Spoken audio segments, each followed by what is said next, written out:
নমস্কার বন্ধুরা, তন্নিস কিচেনে আপনাদেরকে স্বাগত। আজ আমি বানিয়ে দেখাবো চিকেন কাচ্চি বিরিয়ানি।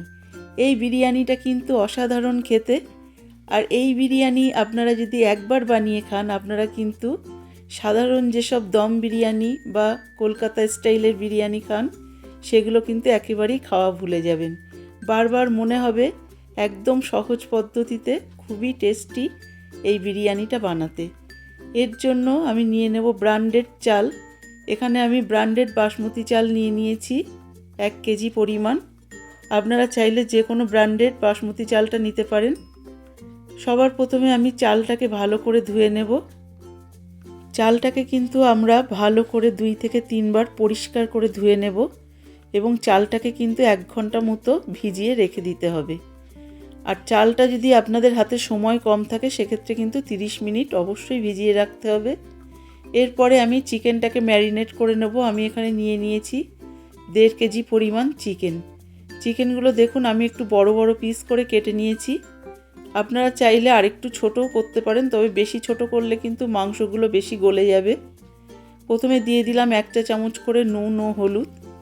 তারপরে দিয়ে দিলাম 1 চা চামচ পরিমাণ ধনে গুঁড়ো, 1/2 চা চামচ পরিমাণ জিরে গুঁড়ো আর 1/2 চা চামচ পরিমাণ কালো গোলমরিচ গুঁড়ো। এরপরে ঝালের জন্য দিয়ে দিলাম 1 চা চামচ পরিমাণ শুকনো লঙ্কার গুঁড়ো আর দিয়ে দিচ্ছি কালারের জন্য 1/2 চা চামচ পরিমাণ কাশ্মীরি শুকনো লঙ্কার গুঁড়ো। দিয়ে দিচ্ছি বিরিয়ানি মশলা 1/2 চা চামচ। এবারে আমি দিয়ে দেব 200 গ্রাম পরিমাণ টক দই। টক দইটা দেওয়ার পরে দিয়ে দিচ্ছি 2 টেবিল চামচ পরিমাণ আদা রসুন বাটা। এই আদা রসুনের সাথে কিন্তু আমি 4-5টা কাঁচা লঙ্কাও বেটে রেখেছিলাম। এরপরে দিয়ে দেব 2 চা চামচ পরিমাণ ভিনেগার আর দিয়ে দিচ্ছি 1 টেবিল চামচ পরিমাণ রিফাইন অয়েল। আপনাদের কাছে যদি ভিনেগারটা না থাকে, সেক্ষেত্রে কিন্তু আপনারা 2 চা চামচ পরিমাণ পাতিলেবুর রসও দিয়ে দিতে পারেন। এরপরে মাংসগুলোকে আমি ভালো করে হাতের সাহায্যে মাখিয়ে নেব এবং মাংসটাকে কিন্তু ম্যারিনেট করে মিনিমাম আমাদেরকে 1 ঘন্টা রেখে দিতে হবে। আপনারা চাইলে এটাকে ওভারনাইটও নর্মাল ফ্রিজে রেখে দিতে পারেন। এরপরে আমি ভাতটাকে বানিয়ে নেওয়ার জন্য এখানে কিছুটা জল বসিয়ে দিয়েছি এবং জলটা ফুটে উঠতে দিলাম। দিয়ে দিচ্ছি 1 টেবিল চামচ পরিমাণ রিফাইন তেল। এবারে দিয়ে দেব স্বাদ মতো নুন। নুনটা কিন্তু আমি এখানেই যা দেওয়ার দিয়ে দেব, পরে কোনো নুন ইউজ করব না। আর দিয়ে দিচ্ছি সামান্য পরিমাণ শাহজিরে, একটা গোটা বড় এলাচ, 4-5টা ছোট এলাচ, 5-6টা লবঙ্গ, একটু দারচিনি আর সবশেষে দিয়ে দিচ্ছি সেটা হচ্ছে একটু ভিনেগার। ভিনেগারটার পরিবর্তে আপনারা কিন্তু 1 চা চামচ পরিমাণ পাতিলেবুর রস দিতে পারেন। দিয়ে দিলাম একটা স্টার আনিস, 2টো তেজপাতা। এটা দিলাম রাইসটাকে একটু ফ্লেভারফুল করার জন্য। এরপরে যখন জলটা ভালো করে ফুটে উঠবে, আপনারা একটা কথা মাথায় রাখবেন, জলটা ফুটে উঠলে তবেই কিন্তু চালটা দেবেন, তার আগে কিন্তু চালটা দেবেন না। কারণ অনেকে আছেন জলটা গরম হলেই চালটা দিয়ে দেয়, সেক্ষেত্রে কিন্তু চালটা কুচিয়ে যায়। আর আপনারা পারফেক্ট রেজাল্ট পাওয়ার জন্য জলটা ফুটে উঠলে তবেই কিন্তু চালটা দেবেন। আমি সব চালটা জলের মধ্যে দিয়ে দিলাম। এরপরে একটু নাড়িয়ে দিচ্ছি চালটা যাতে দলা না পাকিয়ে যায়। নাড়িয়ে দেওয়ার পরে আমি ঢেকে চালটাকে ফুটে উঠতে দেব। ভাতটা যখন ফুটে উঠবে সেই সময় ঢাকনা আমি সরিয়ে নিচ্ছি।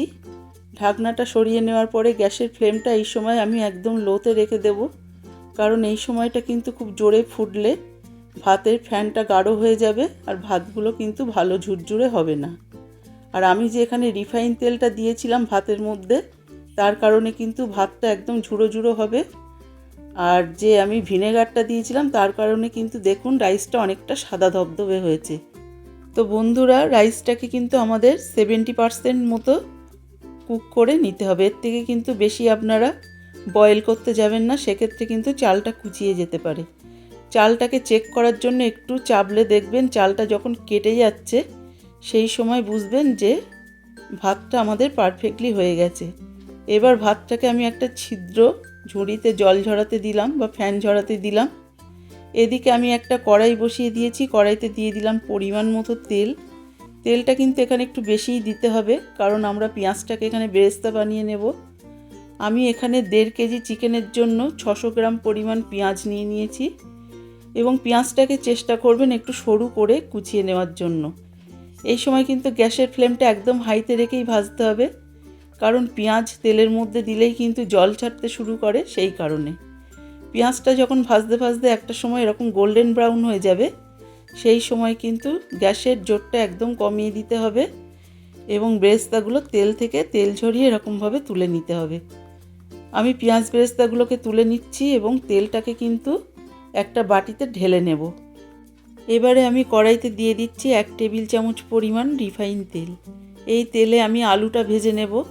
কাচ্চি বিরিয়ানিতে কিন্তু আলুটা খুব ভালো লাগে, সেই কারণে আলুটা আমি দিচ্ছি। আপনারা চাইলে এটা অ্যাভয়েড করতে পারেন। আলুগুলো আমি সামান্য পরিমাণ ফুড কালার দিয়ে একটু মাখিয়ে রেখেছিলাম 5 মিনিটের মতো। এর কারণে কিন্তু আলু থেকে এক্সট্রা জলটা বেরিয়ে গেছে। এরপরে আলুটাকে কিন্তু আমি গোল্ডেন ব্রাউন করব না, জাস্ট একটু হালকা করে ভেজে নেব। দিয়ে দিচ্ছি 1/2 চা চামচ পরিমাণ নুন। এই সময় কিন্তু গ্যাসের ফ্লেমটা লো টু মিডিয়ামে রেখে আলুগুলোকে ভেজে নিতে হবে। কোনো রকম কালার চেঞ্জ হবে না, জাস্ট একটু হালকা করে ভাজা। দেখুন আমার কিন্তু আলুগুলো এখানে ভেজে নেওয়া হয়ে গেছে। এরপরে আলুগুলো আমি তুলে নিচ্ছি একটা পাত্রে। সব আলুগুলো তুলে নেওয়া হয়ে গেলে আমি কিন্তু এই কড়াইটা নামিয়ে রেখে দেব এবং এখানে বিরিয়ানি লেয়ার দেওয়ার জন্য আমি আরও একটি কড়াই বসিয়ে দিয়েছি। এই কড়াইতে সামান্য রিফাইন তেল দিয়ে দিলাম, দিয়ে আমি একটু তেল ব্রাশ করে নিচ্ছি। এই তেলটা ব্রাশ করে নিলে কিন্তু চিকেন বা রাইস কড়াইয়ের গায়ে লেগে যাবে না। এরপরে আমার ম্যারিনেট করা চিকেনগুলো আমি কড়াইতে এক এক করে দিয়ে দিচ্ছি। সমস্ত চিকেনগুলো কিন্তু আমি দিয়ে দেব।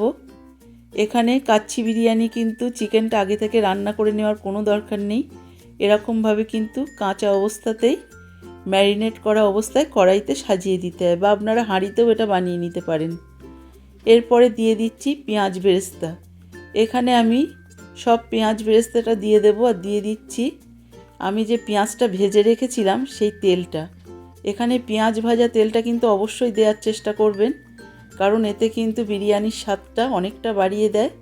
এই তেলটা কোনো রকম বাদ দেবেন না। এরপরে পেঁয়াজ বেরেস্তা দেওয়ার পরে দিয়ে দিচ্ছি 1 টেবিল চামচ পরিমাণ চিনি। এবার সমস্ত চিনি আর পেঁয়াজ বেরেস্তার তেল একসাথে ভালো করে চিকেনের সাথে আরেকটু ভালো করে মাখিয়ে নেব। এরপরে চিকেনের ফাঁকে ফাঁকে ভেজে রাখা আলুগুলো কিন্তু এরকমভাবে সাজিয়ে দিতে হবে। দেখুন আমি কিন্তু এই চিকেনের ফাঁকে ফাঁকে একটু সাইড করে চিকেনগুলো সমস্ত আলুগুলো দিয়ে দিলাম। এরপরে ম্যারিনেট করা চিকেনের যে মশলাটা ছিল সেটাও উপর থেকে সবটাই দিয়ে দিচ্ছি।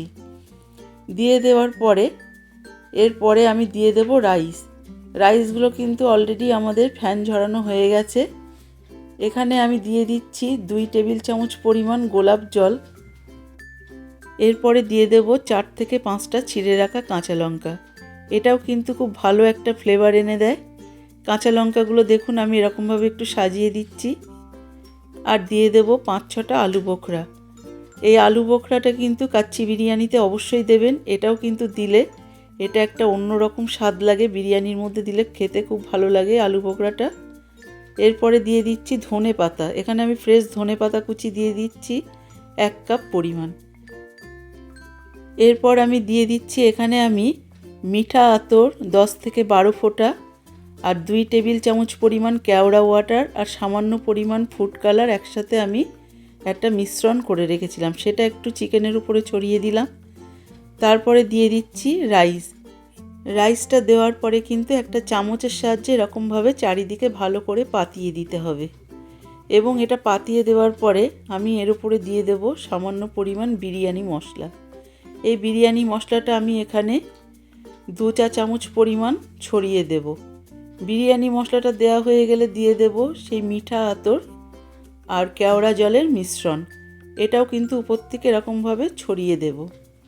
এরপরে যেটা দেব সেটা হচ্ছে গাওয়া ঘি। এই গাওয়া ঘিটা ছাড়া কিন্তু বিরিয়ানি ভাবাই যায় না। আমি এখানে 2 থেকে 3 টেবিল চামচ পরিমাণ গাওয়া ঘি দিয়ে দিচ্ছি। তারপরে দিয়ে দিচ্ছি পেঁয়াজ বেরেস্তা। এখানে পেঁয়াজ বেরেস্তাটাও কিন্তু অবশ্যই দিতে হবে, নইলে কিন্তু বিরিয়ানির ব্যাপারটাই হবে না, কারণ ঘি ছাড়া বিরিয়ানি ভাবাই যায় না। এরপরে দিয়ে দিচ্ছি এরকম একটা ছোট বাটির 1 বাটি পরিমাণ দুধ। আমি কিন্তু এখানে কোনো রকম জলের ব্যবহার করিনি, পুরো রান্নাটাই হবে দুধ দিয়ে। আমি এই দুধের মধ্যে 1/2 চা চামচ পরিমাণ এলাচ গুঁড়ো করে রেখেছিলাম, সেটা কিন্তু আমি দিয়ে দিলাম। এরপরে দেখুন আমি ঢাকনা দিয়ে, এখানে একটা ছিদ্র আছে, ছিদ্রটা একটু সিল করে দিচ্ছি।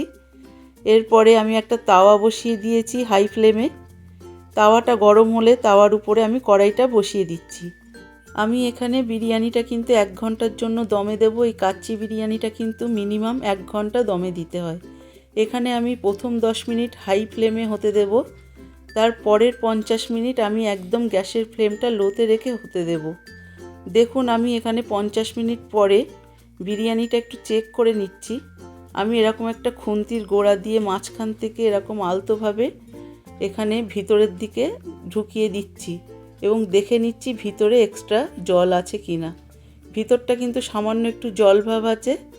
আবারও আমি দমে রেখে দিলাম। এখানে কিন্তু আমি গ্যাসের ফ্লেমটা একদম লোতে রেখেই হতে দিয়েছি।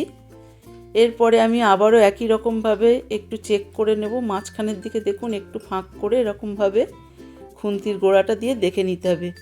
এখানে কিন্তু এবার আমার মনে হচ্ছে এক্সট্রা যে জলটা ছিল পুরোপুরি শুকিয়ে ড্রাই হয়ে গেছে।